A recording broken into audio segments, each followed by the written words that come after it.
Satellite communication का दूसरा part करने जा रहे हैं हम। तो अपलिंक कंपोनेंट्स, तो मॉडेम है, अप कन्वर्टर है, हाई पावर एम्पलीफायर है, ये सब हम यूज़ करते हैं।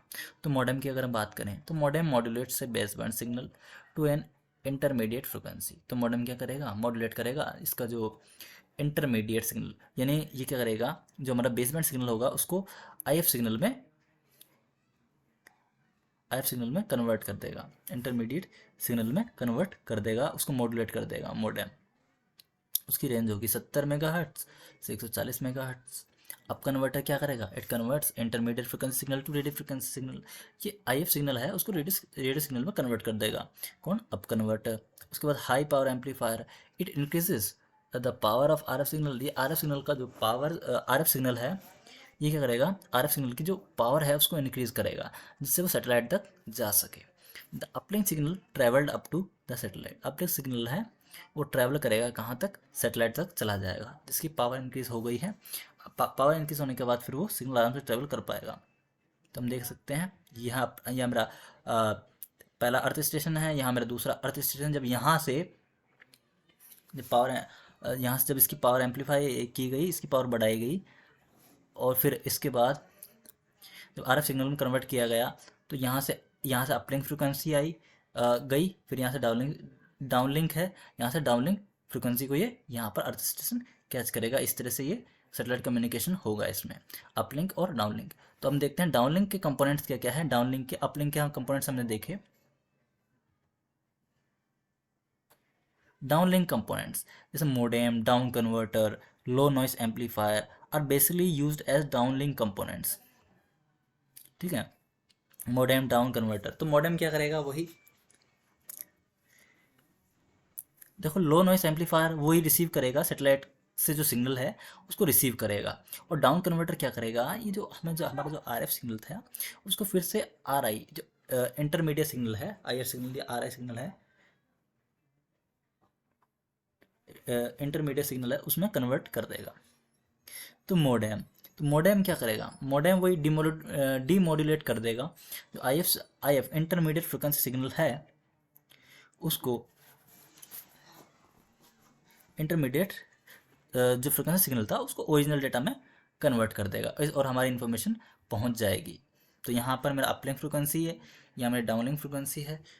यहाँ से सिग्नल यहाँ पे सैटेलाइट के पास गया, अपलिंक फ्रिक्वेंसी गई, फिर यहाँ से डाउनलिंक फ्रिक्वेंसी आई, इस अर्थ स्टेशन पे इसने कैच की।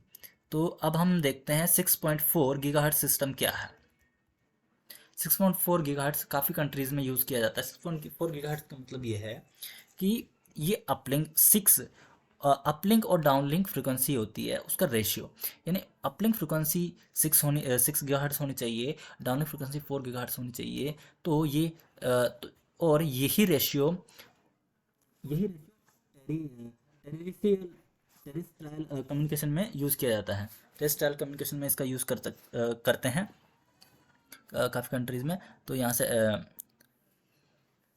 तो अपलिंक फ्रिक्वेंसी कितनी होनी चाहिए, 6 गीगाहर्ट्ज़, डाउनलिंक फ्रिक्वेंसी होनी चाहिए 4 गीगाहर्ट्ज़, और रेशियो कितना होना चाहिए, 6.4 गीगाहर्ट्ज़। ओके, तो यही हमारा होता है 6.4 गीगाहर्ट्ज़ का।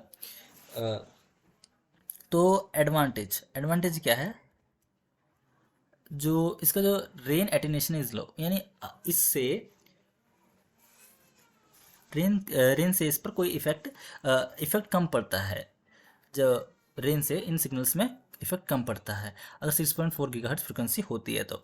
और म्यूचुअल इंटरफेरेंस है वो भी कम होता है। स्काई नॉइस होता है वो भी कम होता है 6.4 गीगाहर्ट्ज़ बैंड पर, इसीलिए इसका यूज़ किया जाता है 6.4 गीगाहर्ट्ज़ को। दूसरी कैपलर्स लॉ क्या है, इसके भी 3 लॉ है। तो कैपलर लॉ पढ़ने से पहले हम कुछ बेसिक जानकारी ले लेते हैं।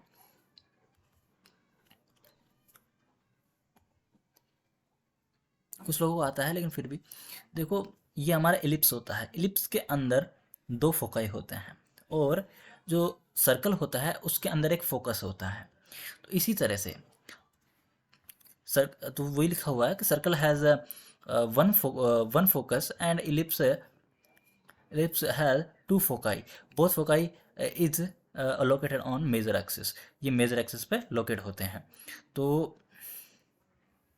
आगे देखते हैं। तो फर्स्ट लॉ क्या कहता है? फर्स्ट लॉ कहता है all the planets move elliptical orbit having the sun as one of the foci। मतलब क्या है कि सारे ग्रह जब सूर्य का चक्कर लगाते हैं, सारे ग्रह जब सूरज के चक्कर लगाएंगे, हम अर्थ को ले लेते हैं, तो उस टाइम पे जो जो उस टाइम पे जो सन होगा, या तो वो एक किसी न किसी एक फोकाई पर होगा, या तो यहाँ पे होगा या यहाँ पे होगा।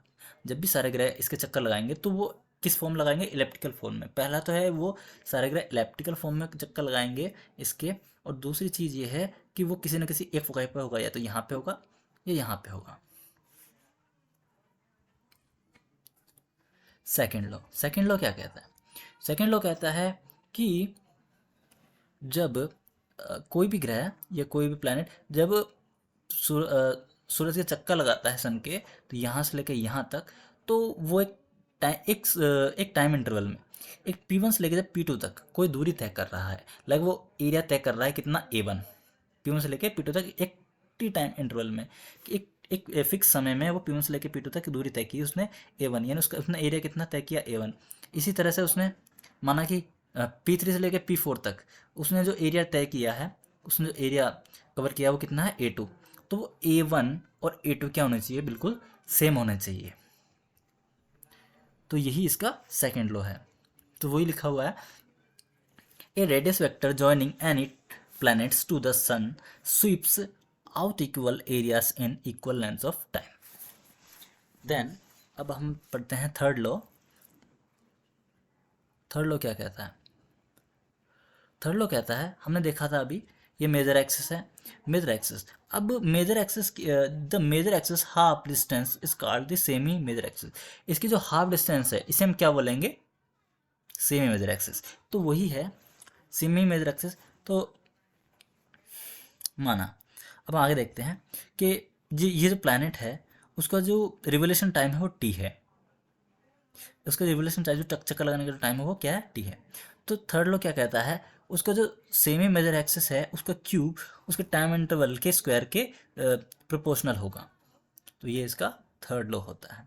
इसी को आगे देखते हैं। तो हम T square equals to 4 pi square upon mu into a cube. तो ए मेरे पास क्या है? सेमी मेजर एक्सिस है, और म्यू मेरे पास क्या है? कैल्कुलस कांस्टेंट है। अब देखिए ये एफिलियन और फेलियन क्या है?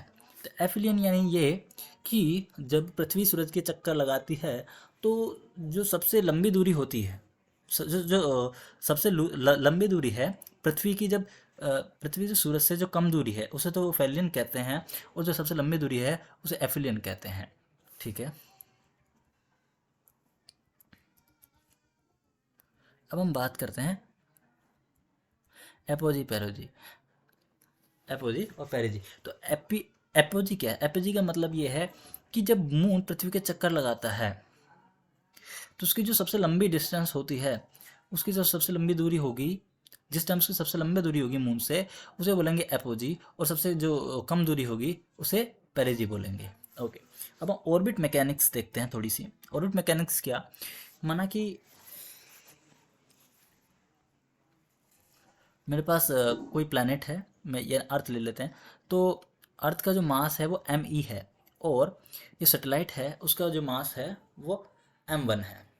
तो सैटेलाइट इसके चक्कर लगा रहा है, तो उस पर एक ग्रेविटेशनल फोर्स काम करेगा। तो इसमें दो फोर्स, अब हम जानते हैं जब भी कोई ऑब्जेक्ट मूव करता है किसी के चारों तरफ, तो उसमें या तो एक तो सेंट्रीफ्यूगल फोर्स लगता है, दूसरा सेंट्रीपिटल फोर्स लगता है। तो जो अंदर के साइड जो फोर्स लगता है, तो दोनों ही फोर्स बराबर होने चाहिए, तभी वो ऑब्जेक्ट घूम पाएगा। तो वही है, हमने माना कि ये जो F1 जो फोर्स है इस पर जो लग रहा है वो है G m upon R square है। हमने ग्रेविटेशनल फोर्स जो लग रहा है इसका अंदर के साइड, वो हमने ये लिखा है।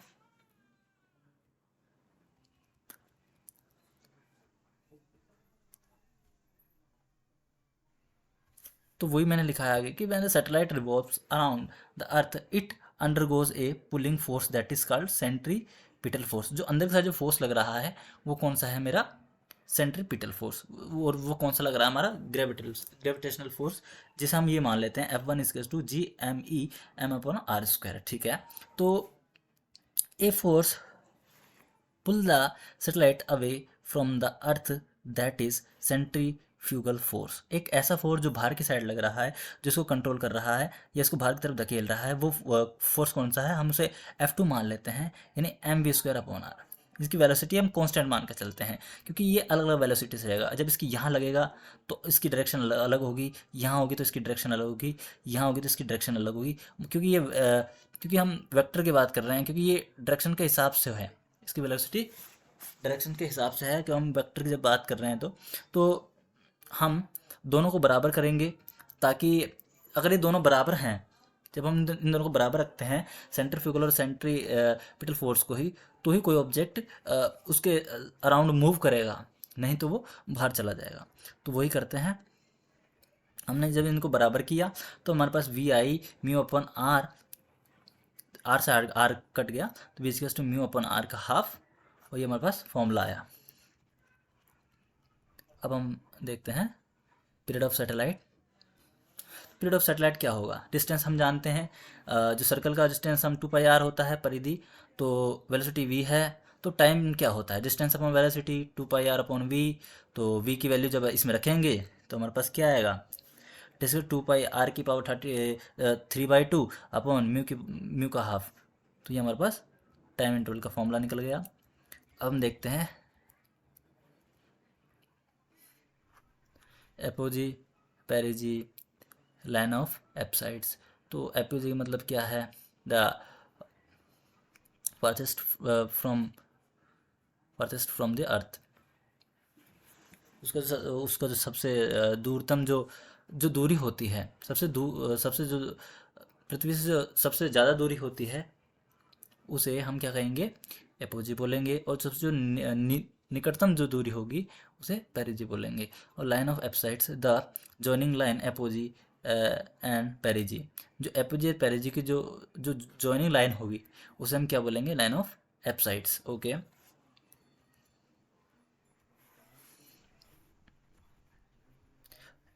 एसेंट्रिसिटी, जब एसेंट्रिसिटी उत्केंद्रिता उपकेंद्रिता, तो जब 0 से लेकर 1 के बीच में होगी तो वो एलिप्स होगा। उसके बाद E = 0 होगा तो ये क्या होगा, सर्कल होगा।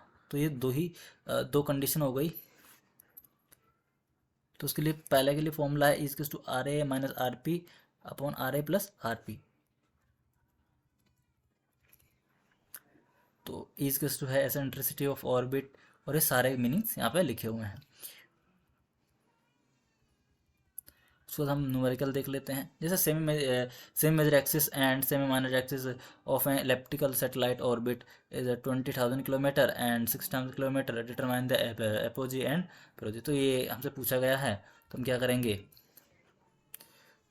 क्या क्या दे रखा है हमको, सेमी मेजर एक्सिस कितना दे दिया, 20,000 किलोमीटर, सेमी माइनर एक्सिस हमको दे दिया 16,000 किलोमीटर, और इक्वेशन 1 और 2 बन गए हैं। तो हम क्या करेंगे, हम जानते हैं सेम मेजर एक्सिस का फॉर्मूला क्या होता है, RA + RP/2।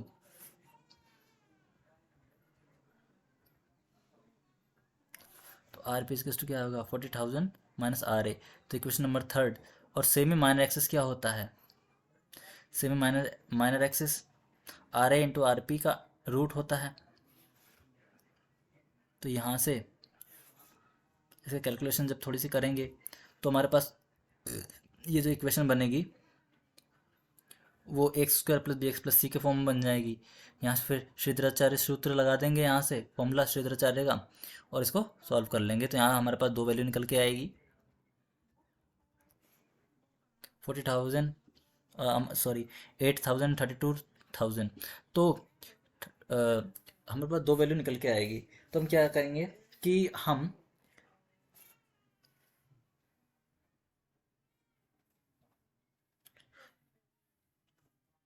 8,000 ले नहीं सकते, तो हम 32,000 लेंगे। क्यों? क्योंकि इसमें क्या है कि इसकी जो खुद की जो लेंथ दे रखी है सेमी मेजर एक्सिस की, वो क्या है कि 20,000 किलोमीटर दे रखी है शायद। हाँ, इसीलिए हम क्या लेंगे,